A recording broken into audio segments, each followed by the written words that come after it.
I had the opportunity to go and see Jack Canfield. He was in Calgary, and I was on the Ask Jack.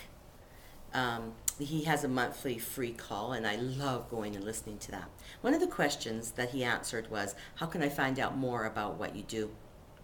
And he mentioned a website to go to. He says, "But there's one that's not on there, and that's in Calgary." And of course, I just perked right up and said, "Yep, you go here. It's October the 3rd." So of course I went right there and I signed up, and I was right there. So I got the opportunity yesterday to go see Jack.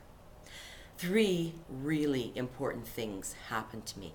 I wanted to go see him. There was no doubt. There was a few things that I needed to work on in order to make my life right that I could get yesterday so that I could go. I already had some commitments. I needed to get out of those commitments. And so for some reason I felt so strongly that I needed to go see him. Well, when I got there, three things, really important things happened yesterday. And it was just such synchronicity. And that's what I'm talking to you about today is synchronicity, is making things happen, taking action. First of all, he asked a question, and I just bolted up my hand. I have no problems talking to a large audience. But for some reason, I really wanted him to give my answers to him about this.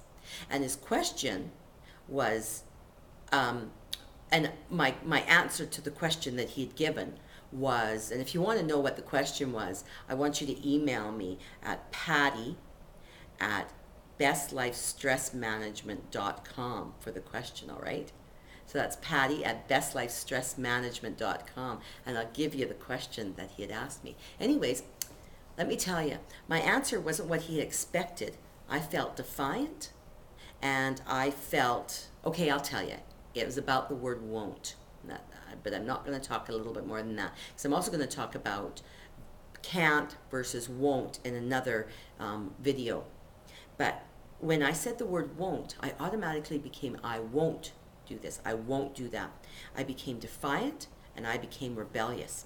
And those weren't the answers that other people were giving. So I bolted up my hand, and I put my intention out that he was going to come and talk to me. So when he did, he sat, and then because it wasn't the answer that he expected, he says, "Can you please stand up?" And we talked a little bit about these questions. And then it ended up him talking about my business. And he says, "Well, what business are you in?" And I'm in stress, and I told him I was in stress management. And so we just talked a little bit about that. And it was very cool. That was not my intention, was to tell people that I was a stress management coach. Well, I was up getting some water a little bit later, and this woman came up to me, and I thought she was actually going to approach me to pitch me something. So I was a little bit hesitant, and she asked me about what I did, and what I did as a stress management coach, and if I did workshops, if I did seminars, how was I spreading my stress management. And next thing you know, she says, "We have been looking in our clinic for a stress management coach. We know that there is a need there, and we need somebody." And when you put up your hand, it's like, oh my heavens, I got to remember who she is, because we've got to talk. Well, I found out that her clinic that she works out of, she's a chiropractor in a wellness clinic, is literally 3 minutes from my house.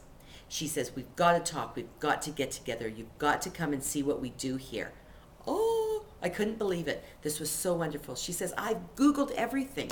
Do you realize that there's no stress management coaches out there? And here you are 3 minutes away. So we are going to get together, and I'll keep you posted about what's happening there." That was huge for me. That was so cool. Another thing that I did was actually the night before.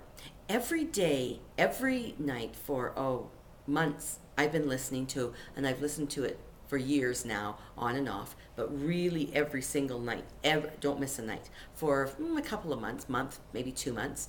I listened to Jack Canfield's Try-Sync integration process, and it's a type of a meditation. I absolutely love it.